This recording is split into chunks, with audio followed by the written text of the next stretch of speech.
Gym gap দেওয়া, হাইরে gap দেওয়া জিম, মানে সময় সময় জিম গ্যাপ দেওয়া। কোনো ইচ্ছা হইলো জিম গ্যাপ দিয়ে দিলাম, ইচ্ছা হইলো জিমে গেলাম না।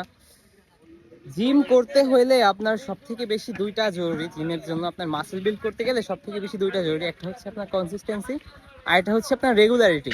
অনেকে দেখবেন হচ্ছে বছরের পর বছর, মাসের পর মাস ওয়ার্কআউট করে যায়, কিন্তু বডিতে হালকা শেপ যে আসবে ওই শেপটাও মানে আনতে পারে না, ঠিক আছে? এর জন্য সব থেকে বেশি সমস্যা হচ্ছে তার জিমের রেগুলারিটি মেনটেন করে না। মনে করেন আপনার জরুরি কোনো একটা কাজ আছে, অথবা আপনার কোনো এক গুরুত্বপূর্ণ কাজের কারণে আপনি জিম গ্যাপ দিচ্ছেন। হ্যাঁ, মানুষের লাইফে এগুলো থাকে, এগুলোর জন্য আপনি জিম গ্যাপ দিচ্ছেন, এটা ঠিক আছে, মানা যায়। কিন্তু আপনার আজকে জিমে যেতে ভালো লাগতেছে না, ঘুমায় রয়েছেন, শরীরটা ম্যাচ ম্যাচ করতেছে, বা বাইরে বৃষ্টি পড়তেছে, এই জন্য আপনি জিমে যাবেন না, এই জিনিসটা কখনো না। এখন কিন্তু অনেক রাত এই জায়গায়, আপনার এখানে কিন্তু এখন বৃষ্টিও পড়তেছে, ঠিক আছে? জিমে যতটা পারি হচ্ছে জিম কন্টিনিউ করার চেষ্টা করি।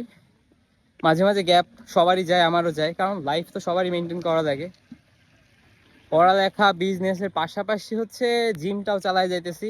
আপনারাও যারা জিম করেন, কোনো কজ দেখায় জিম গ্যাপ দিয়েন না, তাহলে ওইটা করা আর না করার ভিতরে কোনো পার্থক্য থাকে না। যতক্ষণ করতেছেন, যতদিন করতেছেন, কন্টিনিউ চালায় যান, ঠিক আছে? আল্লাহ হাফেজ। জিম কন্টিনিউ করেন।